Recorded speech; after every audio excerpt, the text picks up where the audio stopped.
तो जी हाँ मेरे प्यारे रसगुल्लो, आपके यहाँ पे डिमांड पर मैं आपका लेके आ चुका हूँ त्रैमासिक आकलन 2022-23 का कक्षा आपका 7वीं का विषय आपका संस्कृत का पेपर।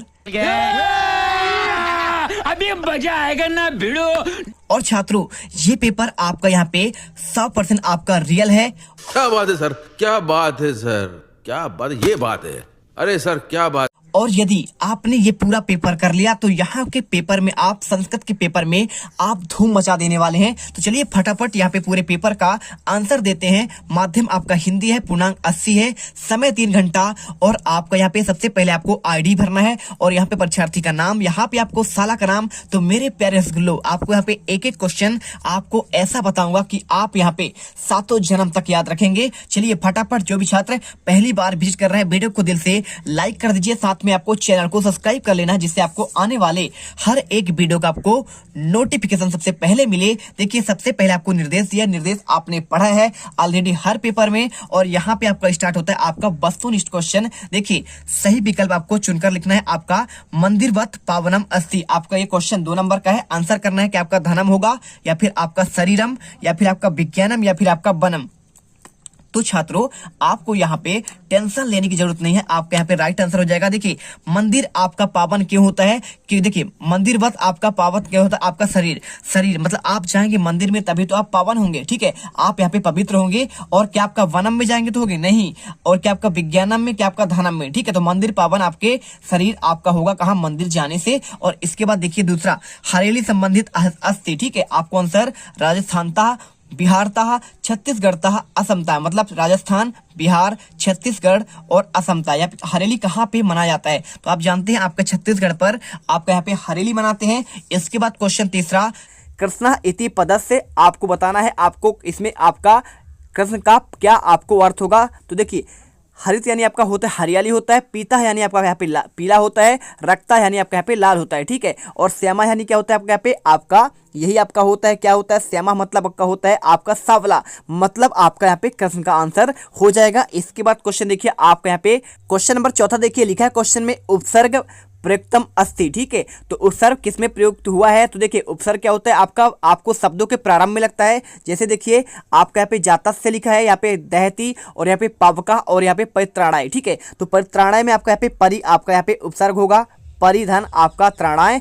आप यहाँ पे आंसर करेंगे का नंबर पर, आप यहाँ पे लिख दीजिए। और इसके बाद षष्ठी विभक्ति आपको किसमें आपका प्रयोग है, देखिए आपका मंदिरे आपका ये सप्तमी विभक्ति होगा, और मंदिरम आपका द्वितीयम हो जाएगा, मंदिराय आपका यहाँ पे सप्तमी होगा, और यहाँ पे आपका मंदिरस आपका यहाँ पे षष्ठी विभक्ति होगा। और इसके बाद देखिए जैसे आपका राम का रामस्व होता है, वैसे मंदिर का आपका मंदिरस होगा। और भारत भूमि में आपको किसकी गाथा कौन गाते हैं, भारत भूमि गाथा, तो आपका क्या श्री राम गाते हैं, असुर गाते हैं, राक्षस, या फिर सभी गाते हैं, फिर आपका कवि गाता है। देखिए तो भारत भूमि गाथा आपका यहाँ पे कवि हो जाएगा, 2 नंबर आपको मिल जाएंगे। वीडियो अच्छी लगे वीडियो को लाइक कर दीजिए। और इसके बाद आपका स्टार्ट होता है आपका यहाँ पे अति लघुत्री क्वेश्चन। देखिए आपको सबसे पहले आपको यहाँ पे सही जोड़ी बनाना है। पहला क्वेश्चन लिखा है दूधाधारी, ठीक है। तो दूधाधारी मतलब क्या होता है, देखिए दूधाधारी होता है आपका यहाँ पे क्या हो जाएगा बच्चों, आपको बताना है आपका दूध यहाँ पे चढ़ा जाता है आपको मंदिर पर। और इसके बाद देखिए खारून नदी तटे, ठीक है। तो खारून नदी आपकी उसके तट पर आपका यहाँ पे नंदन कानन आपका वन स्थित है। और पत्रकारिता विश्वविद्यालय कहाँ पे है, ये आपका यहाँ पे कुशाभाऊ ठाकरे विश्वविद्यालय को पत्रकारिता विश्वविद्यालय कहते हैं। और मनोर जाना है, इसका मतलब होता है मेला पका, ठीक है। सभी लोग कहाँ जाते हैं, मेला जाते हैं। और इसके बाद क्वेश्चन आपका 8वां, देखिए निम्नांकित वाक्यों में आपको यहाँ पे रेखांकित पदों को आपको संधि विच्छेद करना है। पहला लिखा है आपको नैनम दहती पावका, देखिए तो आपको यहाँ पे आपका ये आपका हाईलाइट है। और यहाँ पे श्रद्धा आपका वल्लभते, आपको इसमें संधि का विच्छेद करना है। देखिए तो आपका पावका का हो जाएगा पौधन आपका अका होगा, तो आपका यहाँ पे आयादी स्वर संधि का आपका उदाहरण हो जाएगा, ठीक है। आप यहाँ पे स्वर भी लिख दीजिए, कोई दिक्कत नहीं। इसके बाद यहाँ पे श्रद्धा वल्लभते आपको करना है श्रद्धा धन आपका अवल्लभते, आपका ये दीर्घ स्वर संधि का आपका उदाहरण होगा। इसके बाद क्वेश्चन आपका आता है क्वेश्चन नंबर आपका 9, देखिए ईद गाय आपका जो पाठ है इसको आपको उसके विषय में अपने प्रिय आपका उत्सव के बारे में वर्णन करना है। तो लिखिए मेरा प्रिय उत्सव आपका दीपावली है, हम इसके लिए उत्साहित रहते हैं क्योंकि दीपावली को रात राम के 14 वर्ष वनवास के लौटने की खुशी में आपको दिए और पटाखे जलाए जाते हैं। हम सभी परिवार के साथ मिलकर भगवान का आनंद लेते हैं और बच्चों के साथ खुशियां मनाते हैं। इसके बाद क्वेश्चन देखिए आपको यहाँ पे आदर्श पाठा, आपको यहाँ पे आदर्श छात्रा के पाठ के आधार पर आपको किन किन गुणों का समावेश होना चाहिए। आपको यहाँ पे 5 वाक्य लिखना है। देखिए, पहला, अच्छे विद्यार्थी को हमेशा अनुशासन में रहना चाहिए। दूसरा, अच्छे विद्यार्थी को जिज्ञासा और श्रद्धा आवश्यक आपका गुण होता है। और अच्छे विद्यार्थी अंदर सहायता का गुण होना चाहिए। और उसके बाद अच्छे विद्यार्थी में जीवन के समय बहुत आपका मूल्यवान होता है। और अच्छे विद्यार्थी के जीवन में खेल कूद का भी आपका महत्व होता है। आपको ये 5 पॉइंट लिखना है। यदि आपको संस्कृत में लिखना है उसका भी आंसर आपको दे देंगे। क्वेश्चन 11, यहाँ पे देखिए दिए गए आरेख के अनुसार आपको यहाँ पे 4 वाक्य का निर्माण करना है। देखिए, पहले आपको सबसे पहले हर एक लाइन में आपको यहाँ पे संगणक लिखना है और लास्ट में भवती।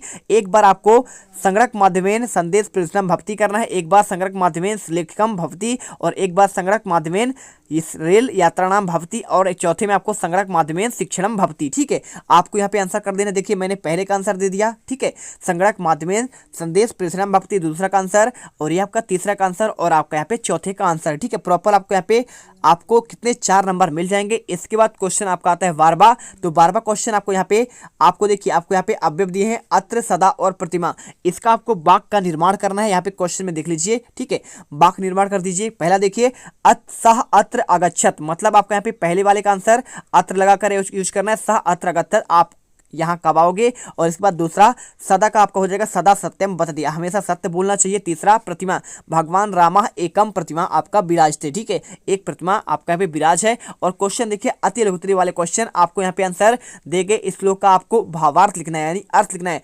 6 नंबर क्वेश्चन, वसांसी जीर्णानि अथ यह विहाय नवानि गृह्णाति नरो प्राणी तथा शरीर विहाय जीर्णवाति अन्याति नयाति नवानि देहि। ठीक है, आपको आंसर करना है। देखिए, जैसे मनुष्य जगत में पुराने जिन वस्त्रों को त्याग कर अन्य नवीन वस्त्रों को ग्रहण करते हैं, वैसे ही जीवात्मा पुराने शरीर को त्याग कर यहाँ पे नवीन शरीर को प्राप्त करता है। ठीक है, आपको इसका आंसर आपको लिख देना है। प्रॉपर आपको ऐसा ही आंसर करना है। इसके बाद क्वेश्चन देखिए 14वां, नीचे दिए गए आपको संवाद या अंश को आपको यहाँ पे अनुवाद करना है। अभिषेक कहता है, हे भ्राता तब हंसते किमस्ति, आपको आंसर करना है। आपको हिंदी में अभिषेक, हे भाई तुम्हारे हाथ में क्या है। और इसके बाद लिखे भ्राता आनंद पद आपका पत्र मित्रम, भ्राता यह अभिनंदन पत्र है। अभिषेक कहता है कस्य अभिनंदन पत्रम, अभिषेक यह किसका अभिनंदन पत्र हो जाएगा इसका अर्थ। और इसके बाद भ्राता बोलता है भो अनुज, यहाँ पे लिखा है ना भो अनुज ना जानामि तुम अद्य मर्द वर्धमान मस्त अस्सी, तो भ्राता हे अनुजा तुम नहीं जानते हो मेरा जन्मदिन है और मेरे मित्र ने भेजा है।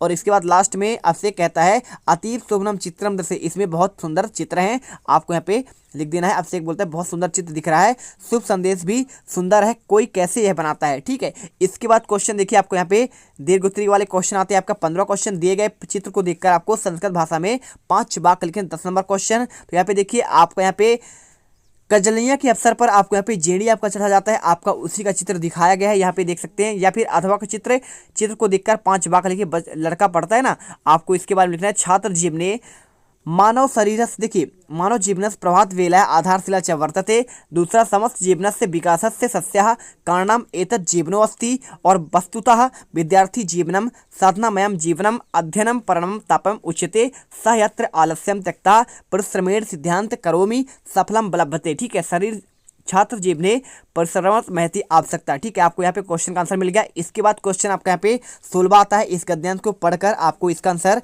देना है। तो राजनांदगांव में आपको यहाँ पे देखिए मैथी घासीदास नरिसेन 1875 ख्रिस्तानतवे निर्मित प्राचीनतम अष्टकोणी भवनम अस्ति। ठीक है, तो अष्टकोणी भवन कहाँ है, राजनांदगांव के आपके राज्यसभा वहाँ के जो थे घासी रामदास। ठीक है, तो उन्होंने 1875 में आपका निर्माण करवाया था। आपको इसी को देखकर इन सभी क्वेश्चन के आपको आंसर करना था। ठीक है, आप यहाँ पे देख लीजिए, बिल्कुल आपका यहाँ पे आंसर करना पड़ेगा। आप समझिए ध्यान से, देखिए यहाँ पे लिखा है अष्टकोणी भवनम के निर्मितम अस्ति। ठीक है, तो अष्टकोणी भवनम निर्माण किसने किया, घासीदास आपका नरेसेन। ठीक है, आपको आंसर करना पड़ेगा। आपका पहले का आंसर। दूसरे का टाउन हॉल कति वर्ष प्राचीन भवनम अस्ति, तो टाउन हॉल आपका यहाँ पे प्राचीन भवन कब तक था। तो आपको यहाँ पे सिंपल सा आपको आंसर देखिए, आपको लिखना पड़ेगा आपको शताधिक वर्षतम। ठीक है, शताधिक वर्षः, तो आपको यहाँ पे शताधिक वर्ष आपको यहाँ पे लिखना पड़ेगा। और इसके तीसरे का आंसर करना पड़ेगा संस्कृत महाविद्यालय कुत्र अस्ति, तो संस्कृत महाविद्यालय आपका कहाँ पे है, तो ये आपका यहाँ पे है राजनाथ। आपका यहाँ पे देखिए संस्कृत आपका विश्वविद्यालय की बात कर रहा है ना, आपको दिखाते हैं यहाँ पे देखिए आपको सिंपल सा आंसर आपके यहाँ पे लिखा है एकम संस्कृत महाविद्यालय मस्ती। कहाँ पे देखिए आपको यहाँ की बात कर रहा है, आपको कहाँ की बात कर रहा है, आपका इससे राजनांदगांव की बात कर रहा है, आपको आंसर राजनांदगांव करना है। इसके बाद देखिए क्वेश्चन आपका यहाँ पे नवीनतम इति पदस्य पर्याय पदम, तो नवीनतम का हो जाएगा आपका प्राचीनतम। ठीक है, प्राचीनतम कहाँ पे लिखा है इसमें देखिए आपको प्राचीनतम, आपको यहाँ पे ये आपका इसका आंसर आपका ये हो जाएगा। इसके बाद क्वेश्चन 5वां एकः इति पदस्य बहुवचनम लिखा, तो एकः का आपका बहुवचन, एकः के बाद आपका यहाँ पे बहुवचन आपका एकम, आपका एकम हो जाएगा। ठीक है, ये आपको यहाँ पे एकम कर देना है। इसके बाद देखिए आपको यहाँ पे द्विवचन आपका एका होता है, एका एका एकम। ठीक है, और इसके बाद देखिए क्वेश्चन आपका यहाँ पे अथवा क्वेश्चन गुणा भूष्यते रूपम शीलति भूष्यते कुलम सिद्ध भूष्यते बुद्ध्या भोगो भूयते धनम। ठीक है, कोकिला नाम स्वरो रूपा स्त्री नाम शिला पतिव्रतम। देखिए यहाँ पे पूछ रहा है कि आपका यहाँ पे आपके रूप का भूषण आपका गुड़ है, और आपके यहाँ पे कुल का आप यहाँ पे शील है, और विद्या आपका यहाँ पे सिद्ध का भूषण है, और आपका यहाँ पे धन आपका भोग आपका भूषण है। और देखिए कोकिला नाम आपका स्वरी आपका भूषण कहलाएगा, और स्त्री का आपका यहाँ पे आपका भूषण हो जाएगा आपको उसका प्रतिव्रता होना, और विद्या रूप, और आपका कुरूप का यहाँ पे आपका क्या है, आपका रूप क्या है, आपका यहाँ पे आपका विद्या है, और आपका तपस्वी का आपका यहाँ पे आपको क्षमा। ठीक है, अब यहाँ पे क्वेश्चन दिया गया है का शीले भूषते, आपको यहाँ पे लिखना है आंसर कुलम आपका शीलम भूषते। दूसरा क्वेश्चन यहाँ पे आपका लिखा गया है केशाम स्वरे रूपम, आंसर कोकिला नाम स्वरूप आपका रूपम। तीसरा क्षमा किमर्थम तपस्विनाम रूपम कथ्यते, तो विद्या रूपम कुरापणाना तपस्विनम रूपम कथ्यते। चौथा गुण भूषते रूपम इति वाक्यार्थ भावार्थ क्या हो जाएगा, तो गुड़ ही आपका रूप का भूषण है। और इसके बाद महिला नाम पदार्थ कृते श्लोक पदम प्रयुक्तम, देखिए महिला के लिए क्या आपका प्रयोग यहाँ पे प्रयुक्त किया गया है, तो आप देखिए आपका स्त्री नाम आपको आंसर कर देना पड़ेगा। बस आपको यहाँ पे आंसर आपको प्रॉपर आपके मिल गए 1 से लेकर 70 तक के क्वेश्चन, मैंने आपको 16 तक के क्वेश्चन ठीक है एक ही वीडियो पर आपको दे दिया गया है। 17वां क्वेश्चन आपका यहाँ पे आगे है, तो इसको देख लीजिए। आपको इसे पढ़कर आपको यहाँ पे दिए गए प्रश्नों के आपको उत्तर देने हैं, तो आपको ये वाला क्वेश्चन आपको खुद से करना है, और इसके अथवा वाले क्वेश्चन मैं आपको करवा दे रहा हूँ भोरम देव पाठ के आधार पर। आपको छत्तीसगढ़ के ऐतिहासिक स्थल के बारे में वर्णन, तो आपको यहाँ पे प्रॉपर आपको यहाँ पे आंसर दिया गया है। छत्तीसगढ़ में कई प्राचीन मंदिर और ऐतिहासिक वर्णन आज भी हमें छत्तीसगढ़ की समृद्धि गौरवशाली परंपरा को याद दिलाते हैं। इनमें से एक स्थान है भोरम देव, यहाँ कवर्धा के 16 किलोमीटर दूर पर सतपुड़ा और विंध्याचल पर्वत के मध्य स्थित है। इस मंदिर की विशेषताओं के कारण इसे छत्तीसगढ़ का खजुराहो भी कहा जाता है। और भोरम देव का मंदिर न केवल छत्तीसगढ़ बल्कि संपूर्ण देश में ऐतिहासिक, पुरातात्विक, आध्यात्मिक दृष्टि से महत्वपूर्ण है। वस्तुतः लोग यहाँ पे भोरम देव को गौड़ जनजाति का आपका आराध्य देव मानते हैं, और इसी कारण इस मंदिर का नाम भोरम देव पड़ा। इतिहासकार सर अलेक्जेंडर कनिंग महोदय ने कहा कि यह मंदिर विष्णु मंदिर था। कालांतर में गौड़ शासकों ने पूर्व स्थापित लक्ष्मी नारायण मंदिर की प्रतिमा को स्थान पर शिवलिंग स्थापित कराए। मंदिर में उकेरे गए लेख और वास्तुकलाओं को देखें तो यहाँ पे 11वीं सदी की आपका लगती है। ठीक है, चलिए यहाँ पे आंसर कर दीजिए प्रॉपर। मैंने आपको आंसर एक एक दे दिया है आपको, यदि आपने नहीं किया है तो एक एक क्वेश्चन कर लेना, तभी आप यहाँ पे 80 में से 80 नंबर लेकर आओगे और यहाँ पे गर्दा मचा कर आओगे। तो मेरे प्यारे सगुल्लो यहाँ पे वीडियो को लाइक करके जाना, चैनल को सब्सक्राइब करके जाना। मिलते हैं नेक्स्ट वीडियो पर। जय हिंद, जय भारत। अब तुम लोग गलती से अगर नए हो तो सब्सक्राइब करो, वो जो लाल वाला बटन है उस पर अपने जीजा जी फेंक के मारो या फूफा जी, मुझे नहीं पता, बस क्लिक हो जाना चाहिए। अब मैं भी जा रहा हूं, मुझे मुठिया पेलने जाना है। बाय।